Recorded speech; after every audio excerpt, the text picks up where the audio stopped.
우리 기독교는 좀 이렇게 극단적이죠. 극단적. 흑과 백을 정확하게 나눕니다. 중간에 비슷한 색깔을 나누는 것이 아니라 극단적으로 예수 믿으면 어디예요? 천국.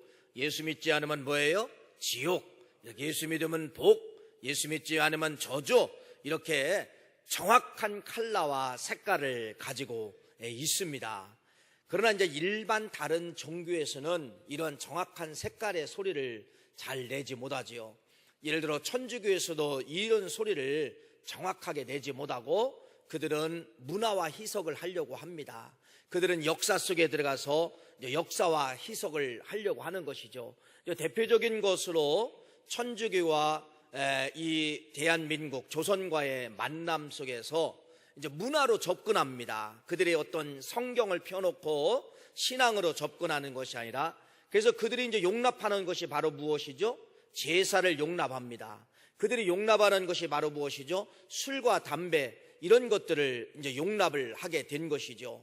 여러분, 성경에 보면은 제사는 이건 하나님 앞에 아주 큰 우상임을 우리에게 잘 기록을 해주고 알려주고 있는데, 이렇게 정확하게 흑과 백을 가지고 가지 못하고 중간 타협을 하려고 하고 이제 그러한 모습들을 볼 수가 있습니다. 그러나 유독 기독교는 왜 이렇게 극단적인 표현을 써야 되느냐? 성경이 그렇게 말씀하고 있기 때문에 우리들은 극단적인 표현을 씁니다. 천하 어떤 인간에게도, 천하 어떤 곳에도 여러분 구원받을 만한 이름을 준 것이 없고 구원받을 만한 그러한 사건을 주시지 않습니다. 오직 뭐라고 이야기하느냐? 예수 안에서만 구원받을 수 있다고 하는 것을 정확하게 색깔의 컬러를 이제 이렇게 남겨놓고 있기 때문에 우리는 그 성경 말씀을 믿고 그 말씀을 따라서 그래서 그렇게 복음을 극단적으로 전하는 거예요. 예수 믿으면 구원받습니다. 예수 믿으면 천국 갑니다. 그러나 조건이 아무리 좋아도 모든 걸 다 소유했어도 당신의 가슴 속에 예수가 없으면 죄송합니다. 지옥 갑니다. 이렇게 선포하는 것이 우리 기독교의 본질임을 말씀을 하고 있습니다. 이제 우리 대한민국을 휘몰아칠 무서운 법 하나가 기다리고 있지요. 그 법이 바로 무엇이냐면 여러분, 차별법입니다. 그래서 이 차별법은 처음에는 온순하게 가요. 온순하게. 남자가 여자를 차별할 수가 없습니다. 얼마나 좋아요. 좋지요. 이렇게 처음에는 그런 것을 통하여서 여론을 조성을 해가지고 이제 온순하게 갑니다. 그러면서 그런 차별법이 여러 번 통과되면은 세상이 뒤바뀌게 되는 거예요. 아주 무섭게 된다는 것이죠. 자, 예를 들어 여러분들이 이제는 차별법이 예를 들어 통과되잖아요. 회사를 하는 사람이 내 회사에 숨기고서 어떤 사람이 게이가 들어올 수 있어요. 게이. 또 레즈비언이 들어올 수가 있어요. 이건 성소수자들이죠. 나중에 아는 거예요. 여러분, 제재할 수 있어요? 자를 수 있어요? 절대로 딸 수가 없습니다. 차별할 수가 없다는 겁니다. 성소수자들도 똑같다가는 이제 그러한 것을 차별법을 통하여서 이제 세상에 뭐가 되냐면 이제 뒤엎어지게 되는 것입니다. 그러니까 성적 이런 타락은 뭐 이루 말할 수가 없고요. 그 다음에 타종교, 여러분 이슬람 문화가 그냥 들어오게 되는 겁니다. 그래도 우리가 차별을 못합니다. 당신 휘잡 쓰고 우리 회사 오면 안 됩니다. 이거 차별할 수가 없어요. 차별할 수가 없어요. 자, 그러면서 이런 차별법이 통과가 되면은 결국은 여러분, 처음에는 남자가 여자가, 부자가 가난한 사람을 차별할 수가 없습니다. 어른들이 어린아이들을 차별할 수가 없습니다. 참 부드럽고 우리에게 다 박수 받을 걸로 시작이 되지만은 결국은 나중에 목적은 바로 뭐냐면 종교차별입니다. 종교차별이면서 이제는 우리가 복음을 이렇게 전할 수가 없어요. 예수 믿으면 천국 갑니다. 예수 믿지 않으면 지옥 갑니다. 여러분, 이거 차별법에 적용이 되는 것입니다. 어떻게 전도해야 돼요? 이렇게 전도해야 되죠. 당신들의 종교를 믿어도 구원받지만은 우리들의 기독교를 믿어도 구원받아. 여러분, 전도가 돼요, 안 돼요? 전도 안 됩니다. 그런데 목숨 내걸고 나는 성경의 진리를 붙잡고 전도하겠다. 아닙니다. 예수 믿으면 천국 가고 믿지 않으면 지옥 갑니다. 누가 고발하면 어떻게 해요? 아멘 하는 사람들 누가 고발하면 어떻게 할 거예요?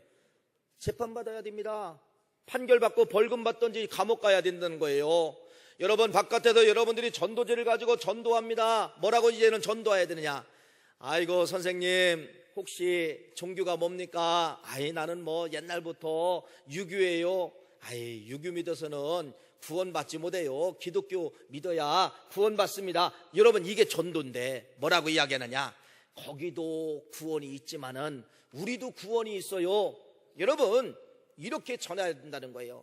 무슨 말이냐면은 우리의 복음의 진리를 여러분 말 못하도록 벙어리를 만드는 것이 바로 무엇이냐? 무서운 차별법이라는 것이에요. 사람을 보고 환경을 보고 시작을 하지만은 결국은 여러분 뭐를 탄압하기 위해서? 종교를 탄압하기 위해서. 어떤 종교예요? 그 종교 중에서 유교입니까? 불교입니까? 어떤 거예요? 오직 하나의 대상 뭐밖에 없다는 거예요? 기독교밖에 없다는 것입니다. 여러분 이러한 무서운 시대가 기다리고 있다는 사실이에요. 다시 말씀을 드리면은 이제 우리 모두는 기독교인이라 할지라도 다 뭐를 만들어내느냐? 짝퉁을 만들어내는 것입니다. 짝퉁. 내가 살기 위해서, 내가 감옥 가게 않기 위해서 뭐라 하느냐? 그래요, 당신들도 구원받을 수 있습니다. 당신의 종교도 괜찮습니다. 그렇게도 구원받을 수 있지만은 그래도 우리 종교도 구원받아요. 이것이 바로 무엇입니까?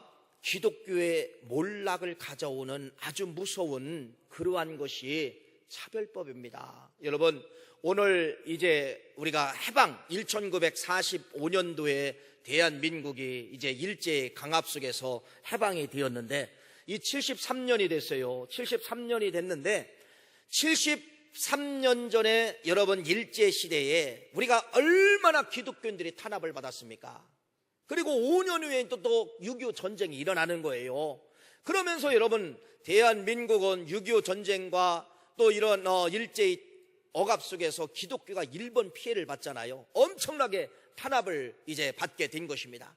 6.25 전쟁이 끝나고 이제 한 60년, 이제 70년 동안 대한민국에 이제 태평성대가 찾아옴으로 말미암아 태평성대가 찾아올 때 뭐가 되느냐? 복음의 확산이 됐다는 것입니다. 핍박 속에는 복음만 지켰지 확산이 될 수가 없었다는 것이죠.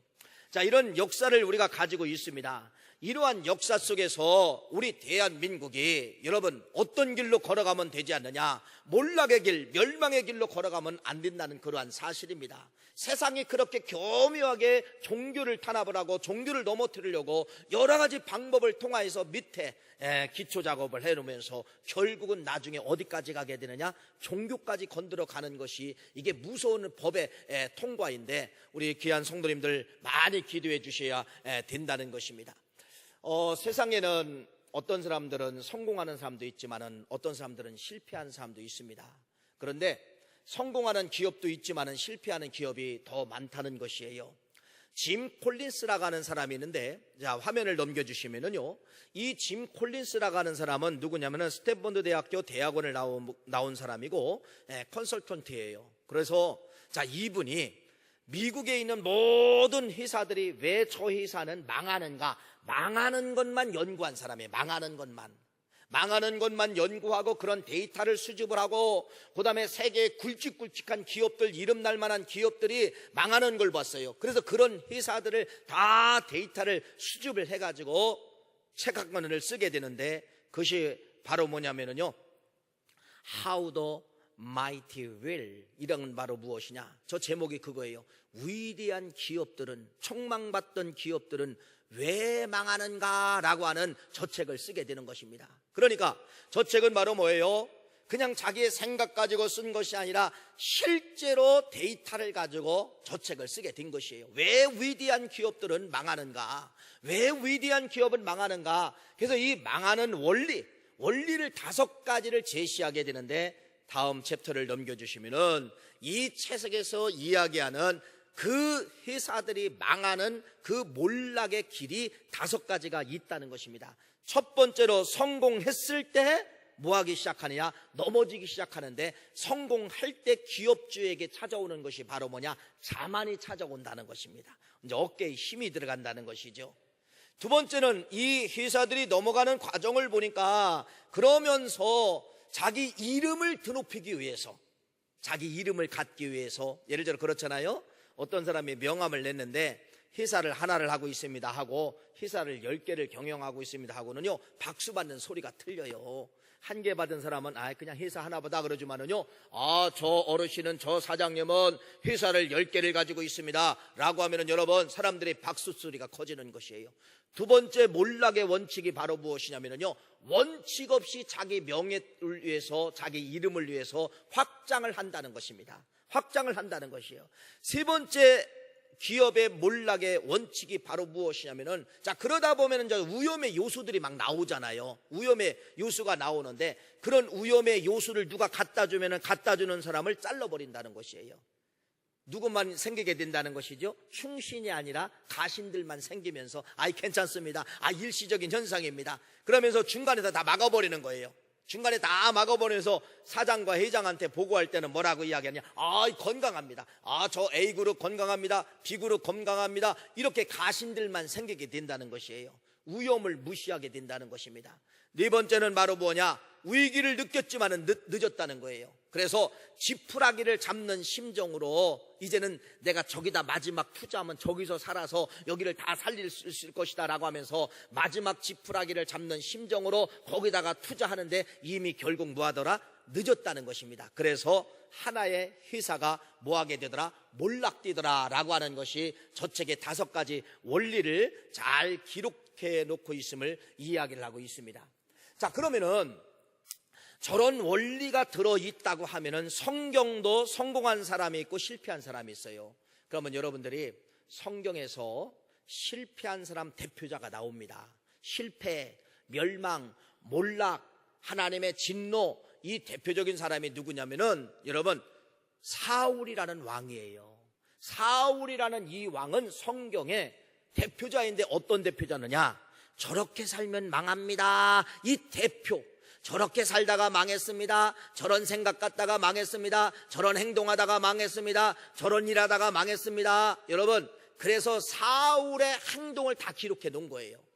그래서 이 사울의 행동을 왜 기록해 놨어요? 우리가 혹시나 사울처럼 저런 생각을 가지고 저런 행동을 가지면은 나도 뭐하는 길이라는 걸 알려주기 위해서, 망하는 길을 알려주기 위해서 사울의 망하는 행동과 말과 생각과 모든 것이 성경에 기록되어져 있습니다. 그래서 사울왕은 우리들에게 어떤 대명사라고요? 멸망의 대명사, 몰락의 대명사, 이 대명사로 사울이라는 왕이 우리에게 대명사로 나타나고 있다는 것입니다. 자, 그런데 중요한 것은 사울왕의 이 몰락을 보니까 정확하게 저책하고 정확하게 5가지 원리를 똑같이 걸어가고 있더라는 것입니다. 그러니까 세상의 몰락의 법칙이나 성경의 몰락의 법칙이나 같다는 거예요, 틀리다는 거예요? 똑같다가는 그러한 원리입니다. 여러분, 성경에 보면은 이렇게 이야기합니다. 사울이라는 왕을 선택을 하는데 사무엘상 9장 2절 말씀에 보면 이렇게 기록되어져 있어요. 기스에게 아들이 있으니 그의 이름은 사울이요 준수한 소녀라. 이스라엘 자손 중에 그보다 더 준수한 자가 없고 키는 모든 백성보다 어깨 위만큼 컸더라. 그들이 달려가서 거기서 그들을 데려오매 그가 백성 중에 선이 다른 사람보다 어깨 위만큼 컸더라 라고 하면서 사울이라는 왕을 세우기 전에 사울이라는 왕의 외모 조건, 외부 조건을 성경은 기록을 하고 있는데 뭐라 하는 거예요? 이스라엘 역대 가운데 최고의 사람이라는 것을 말씀하고 있지요. 최고로 준수하고, 여러분, 부족함이 없다는 겁니다.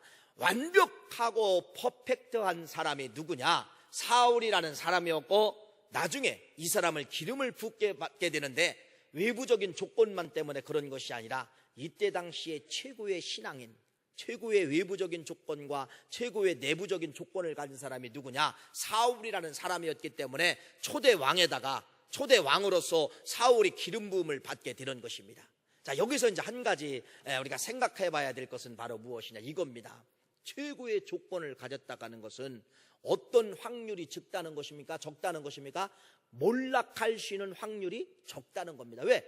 최고의 것을 다 가졌기 때문에 적다가는 것이에요. 그러니까 남들보다 몰락할 수 있는, 멸망할 수 있는 확률이 많다 적다? 적다는 것이에요. 자, 이렇게 사울이라고 하는 왕이 처음 외부적인 조건은 너무나도 완벽하고 퍼펙트한 사람에게 성공했잖아요. 왕으로 기름 부음을 받았잖아요. 이것이 바로 뭐냐면 사무엘상 9장에 이제 그런 기름을 부음을 받게 됩니다. 자, 그러면서 아까 짐 콜린스가 쓴 그 책, 왜 위대한 기업들은 망하는가, 그 몰락의 5가지 원칙에다가 사울의 원칙을 한번 집어넣어 보자는 것입니다. 똑같은가 다른가? 자, 아까 그 1원칙이 바로 무엇이냐면요, 그 회사들이, 유명한 회사들이, 큰 회사들이 짐 니콜린스가 멸망하는 첫 번째, 몰락하는 그 길 첫 번째 원리가 바로 무엇이냐면요, 자만이라겠어요. 자만, 교만, 자만이라겠습니다. 어깨에 사람들이 갑자기 성공하잖아요. 그러면은 어깨에 힘이 딱 들어가면서 첫 번째로 이제 누구를 무시하냐면요, 힘없는 사람들을 무시하기 시작합니다. 막 무시하기 시작을 하는 거예요. 이것이 여러분 왜 그럴까요? 성공했을 때 찾아오는 자만이라는 겁니다.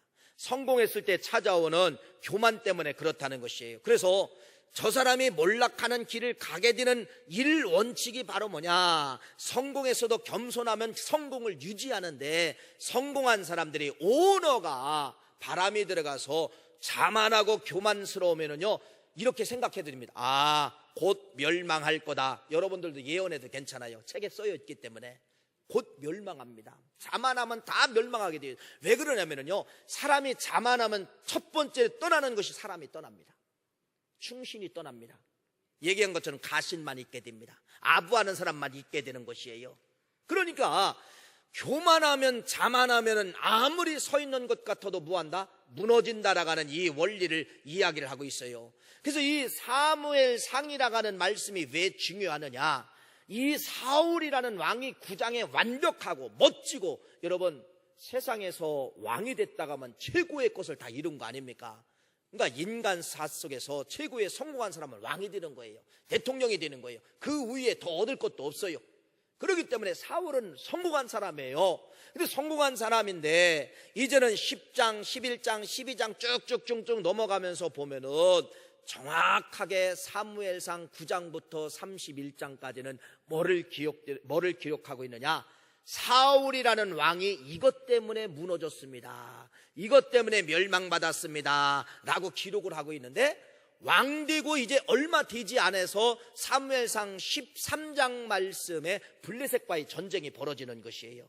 그래서 사울이라는 왕은 하나님만 알고 하나님만 믿었던 왕이잖아요. 그래서 이분이 알아요. 전쟁이 일어나면 하나님이 도와주셔야 된다. 그래가지고 저 전령을 보내가지고 먼 곳에 있는 사무엘을 빨리 보내와라, 사무엘을 모셔와라. 그래서 우리가 빨리 하나님 앞에 제사를 드려야 우리가 이 전쟁을 우리가 이길 수가 있다라고 전령을 보내서 사무엘을 모셔오게 한 겁니다. 하루가, 이틀이, 3일이 기다려도 안 오는 거예요. 막 조바심합니다. 전선은 불리해집니다. 그랬을 때 이 사울왕이 뭐라고 이야기하느냐, 제사의 모든 재물을 가져가라. 그래가지고 뭐라고 이야기하느냐, 자기가 뭐 하게 되는 거예요? 사무엘상 13장 말씀에 뭐 하게 되는 거예요? 제사를 드립니다. 그래가지고 이때부터 이제 책망이 벌어지게 되는 것이에요. 잘 보십시오. 여러분, 지금 사울이라는 왕이라는 것은 인간 어떤 조직 속의 제일 상위 그룹이에요. 그러니까 자기가 제일 상위 그룹인데, 이스라엘 역사는 왕 위에 누가 있었느냐? 선지자. 왕 위에 누가 있었느냐? 제사장. 왕 위에 누가 있느냐? 하나님. 왕 위에 누가 있느냐? 말씀. 이게 이스라엘 나라예요. 이스라엘 나라의 도표예요. 이 도표를 하나님이 아시고 중간에다가 뭐를 딱 껴놓은 거냐? 왕을 껴놓은 거예요. 왕. 근데 사울이 딱 왕이 되고 이제 몇 장 지나지 않았어요. 따져보면은 9장에 왕이 됩니다. 10장, 11장, 12장, 13장에 와서 덜커덕 어떤 병이 걸리느냐? 교만의 병이 걸리는 것이에요. 그 교만의 병이 바로 무엇이냐? 자만의 병이 바로 무엇이냐? 내 위에 인간 누구도 올라갈 수가 없다. 여러분, 이거예요. 그러니까 제사장이 할 수 있는 거 누구도 할 수 있다는 거예요. 그래서 나도 할 수 있다. 제사장이 하는 행동 나도 할 수 있다. 제사장이 드리는 제사 나도 할 수 있다. 갖고 와라. 여러분, 이것이 사울이 바로 무엇이냐면은 자기 이름 위에 누구도 없고 자기 이름 밑에 있어야 된다가는 이러한 어떠한 잘못된 자만의 교만의 이러한 원리를 통하여서 제사를 드리게 되는 것입니다. 자기 위에 있다, 왕 위에 제사장이 있다가 하면 여러분 늦으면 어떻습니까? 멸망하면 어떻습니까? 그분이 올 때까지 기다려야 되지요. 미국이라는 나라의 역사를 여러분들이 아셔야 됩니다. 아직까지도 미국은 하나님이요 세계의 리더 국가로 지금 쓰고 있어요. 그러니까 미국은요 모든 세계의 모든 리더 국가이기 때문에 저 어떤 나라가 기근이다 걱정한다면 거기가 신경 써줘야 됩니다. 전쟁이 일어났다 폭동이 일어났다면 또 가서 또 도와줘야 돼요. 이게 미국이에요. 얼마나 복잡해요. 리더 국가예요, 리더 국가. 그런데 하나님께서 이러한 시대에 리더 국가로 사용할 수 있는 것은 여러 조건이 있지만은 제가 볼 때는 바로 무엇이냐면 이거예요. 미국이라는 나라는 인간 왕 위에 대통령 위에 뭐가 있냐면 성경이 있습니다. 성경이 있다는 거예요. 여러분, 그래서 이들은요 대통령이 되면은 딱 어디다 선서합니까? 어디다? 성경 위에다가 손을 얹고 선서를 하는 겁니다. 이게 미국이에요. 미국이라는 나라 위에는 누가 있다? 하나님이 있다. 미국이라는 나라 위에는 누가 있다? 성경이 있다. 말씀이 있다. 이것이 미국 역사를 지탱하는 것이고, 그 하나 때문에 지금도 미국이라는 나라가 전 세계에 뭐가 되느냐? 파더가 되는 거예요. 부모의 역할을 하게 된다는 것입니다. 여러분, 우리 대한민국도 역사를 잘 보세요. 여기 어르신들은 아실 겁니다. 미국이라는 이 나라가 없었으면 대한민국이 여기까지 왔을까요? 아닙니다. 미국이 지금 빠져나가면 전 세계에서 대한민국을 여러분 투자할까요? 아닙니다. 혼돈이 찾아오는 거예요. 남과 북만 통일된다고 다 될 것 같아요? 아니에요. 미국이 없으면 여러분 세계 사람들은 여기 쳐다보지도 않습니다. 미국이 위협을 가하면 여러분 세계 경제는 참 세계 사람이 누가 조선 땅에다가 투자를 합니까? 될 수가 없는 거예요. 그래도 누구를 붙잡아야 되느냐? 성경의 권위를 알고 있는 미국을 붙잡아야 된다는 거예요. 나라 위에 하나님이 있다가는 이 민족 위에다가 여러분 이런 민족을 붙잡아야 대한민국이 소망 있고 살 길이라가는 그러한 사실입니다. 우리 민족이 자만하면 안 돼요. 이거 우리 힘으로 된 것 같지만요, 우리 힘으로 된 거 하나도 없어요. 하나님이 그 나라를 보내주시고 하나님이 그 사람들의 나라의 지도자에게 화합할 수 있는 마음을 주시고 그래서 대한민국 땅이 여기까지 올 수 있었다는 것을 여러분들이 꼭 아셔야 되지. 우리나라 여태 대통령 가지고서는 여러분 대한민국을 성공시킬 만한 인물이 아무도 없었잖아요. 누가 있었어요? 누가? 찾아보세요. 이름 석자 대보세요. 그 사람 때문에 대한민국 이렇게 됐습니다라고 하는 사람 있어요? 없어요? 없어요. 없어요. 하나님이 도와주시고 하나님이 그 민족을 선택해서 그 민족의 리더자들과 대한민국과 도와주게 만들고 해가지고 이 민족이 여기까지 왔다는 것이에요. 그래서 이 민족은 여러분 교만하지 않습니다. 왜? 나라 위에 누가 있다? 하나님이 있다. 나라 위에 누가 있다? 성경이 있다. 그래서 이들이 신앙이 좋던 안 좋던 이들은요 뭐를 믿느냐? 출발과 마지막을 철저히 믿습니다. 그게 무슨 말이냐면요, 가정의 출발이 결혼이잖아요. 우리나라는 뭐 결혼식 한다고 하면 주례를 이장님도 맡기고 국회의원도 맡기고 선생님도 맡기고 교수도 맡겨요. 참 이게요 미국이라는 어떤 역사 교과서를 가지고 따져보면 미국 사람들은요 껄껄껄껄껄껄 웃어요. 왜 웃는지 아세요? 결혼이라고 하는 건 가정을 갖는데 가정은 축복권이잖아요. 축복이 하나님의 복이 함께 와야 가정이 세워지는 거 아닙니까? 가정을 딱 세우면 여러분 최초의 아담과 하와의 가정이 세워지는데 누가 공격합니까? 마귀가 공격하잖아요. 가정이 세워지면 마귀가 공격합니다. 넘어뜨리려고. 그런데 하나님이 도와주셔야 되는 거예요. 하나님이 도와주셔야 되는 거예요. 자, 그런데 미국이라는 역사는 여러분 역사 사람들이 우리 대한민국의 주례, 결혼 주례를 보면은요 참 비웃습니다. 축복권이 없는 사람에게 주례를 맡기기 때문에. 그래서 미국 사람들은 신앙이 좋든 안 좋든 딱 가정에 첫 출발한다 그러면 누구한테 가서 이들이 주례를 받냐면요 꼭 목사님한테 가서 주례를 받습니다. 여러분 이건 미국의 역사 전통이에요. 영화 속에 나오잖아요. 지금도 나오잖아요. 그리고 마지막 죽음, 그들의 마지막 죽음은 반드시 누가 와서? 목사님이 와서 장례를 주관하게 되는 것이에요. 영화에 보면 다 그런 것이 나오잖아요. 이게 바로 뭡니까? 신앙이 좋든 안 좋든 아직도 그들의 가정 위에는 누가 있다는 거예요? 누가? 하나님. 결혼의 그 존귀한 신성한 그 속에 위에는 누가 있다는 거예요? 하나님. 이게 미국의 역사입니다. 여러분, 이런 역사를 우리들이 읽고 보고 해서 여러분들이 자만하지 않기를 간절히 바랍니다. 우리 가정 위에는 하나님이고 우리 가정 위에는 성경이 있다고 생각하시고 여러분들이 이러한 사고와 생각을 가지고 산다가면은 무너지지 않아요. 언제 무너지느냐? 내 이름 밑에 성경이 내려올 때가 있어요. 내 이름 밑에 하나님의 이름이 내려올 때가 있어요. 내 이름 밑에 여러분들의 신앙에 하나님이 주신 그 존귀한 직분의 권위가 내려올 때가 있어요.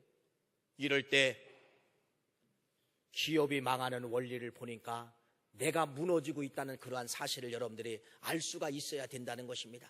자, 그래서 이런 사울이 13장에 교만이 찾아오고 이제 15장, 2장만 넘어가면 또 교만이 찾아오죠. 그 교만이 바로 무엇이냐면 이겁니다.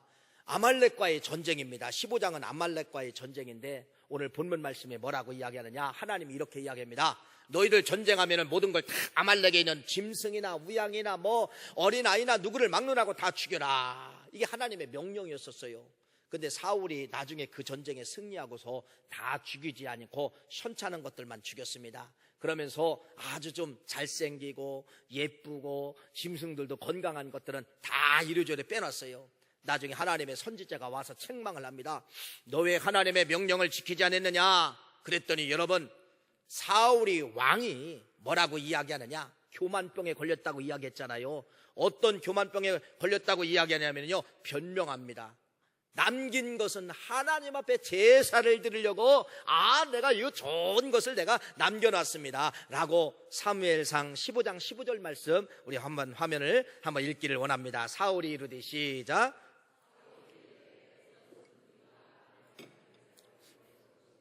백성이 당신의 하나님 여호와께 제사하려고 하여 양들과 소들 중에서 가장 좋은 것을 남김이요 그 외의 것은 우리가 진멸하였나이다 하는지라.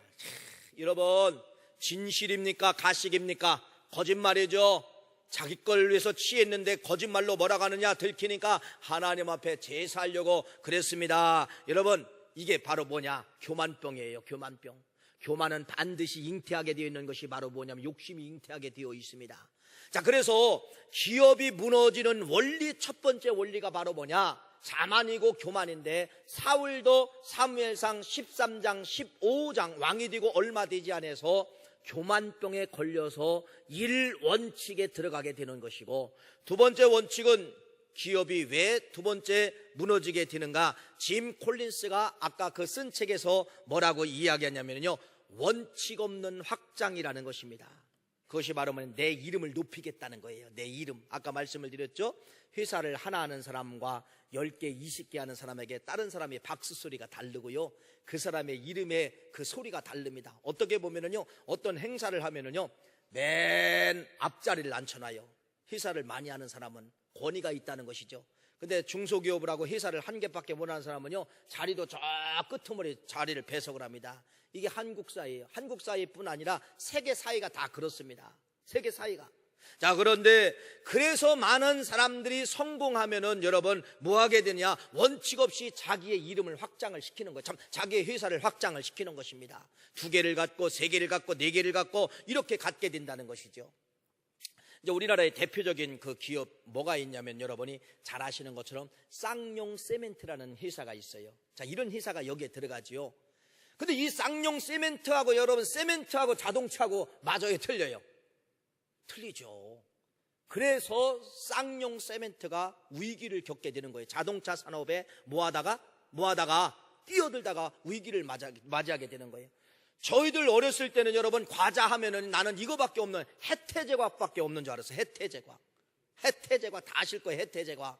근데 여러분 해태제과가 무리한 경영을 진출하죠. 뭐 하게 되는 겁니까? 전자산업에 뛰어들게 되는 겁니다. 그러다가 뭐 하게 됩니까?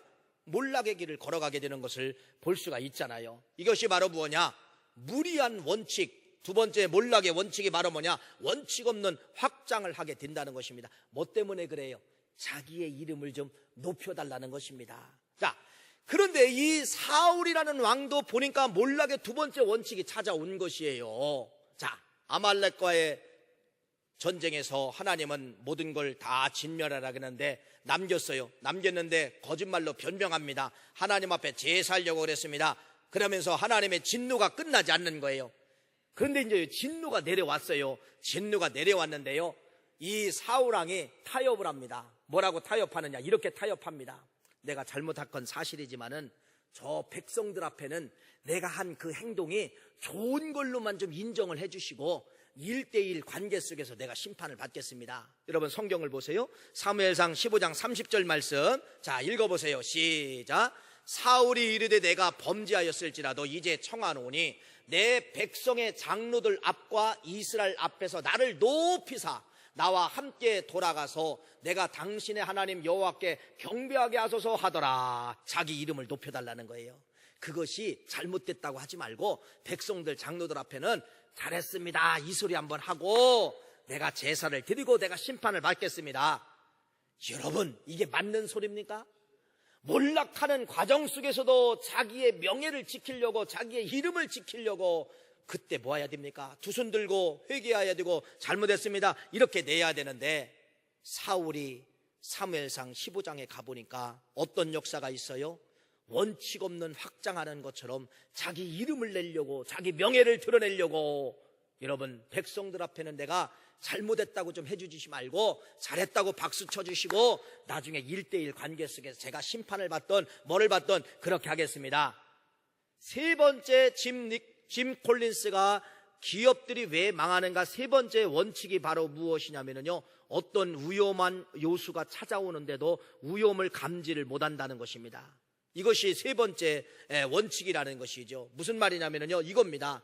첫째는 정직한 소리를 사람들이 안 해준다는 것이에요.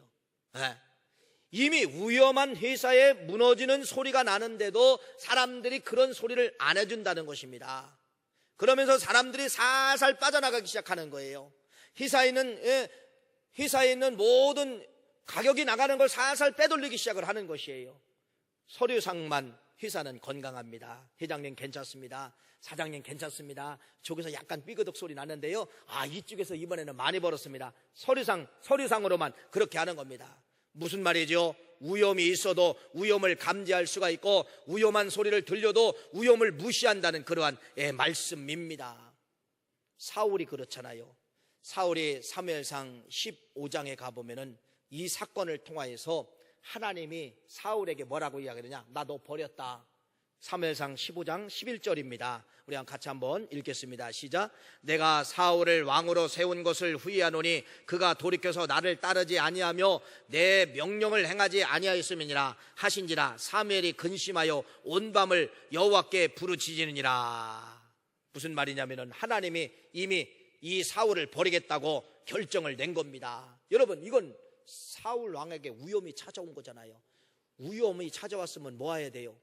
두 손 번쩍 들고 여러분 하루만 기도하는 게 아니에요. 오늘 하루만 기도했어요. 내일도 기도해야 되고 모레도 기도해야 되고 계속 기도해야 됩니다. 그래야 하나님이 돌릴까 말까 하는데 하룻밤만 기도하고 또 교만병에 빠졌다는 것입니다. 그래서 결국은 나중에 여러분 사울에게 가장 영향력을 끼쳐준 사무엘이 떠나게 되는 것이에요.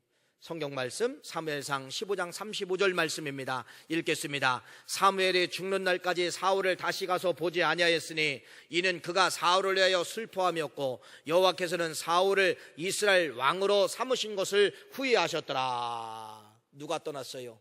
충신이 떠났습니다. 누가 떠났어요? 충신. 그 옆에는 누구만 남아있습니까? 가신들만 남아있다는 것입니다. 사람이 떠났다는 것입니다. 무지 무서운 말씀이에요. 여러분 내 주위에 사무엘이 안 나타난다, 내 앞에 사무엘이 보이지 않는다, 사무엘이 떠났다 가면 뭐 해야 되는 거예요?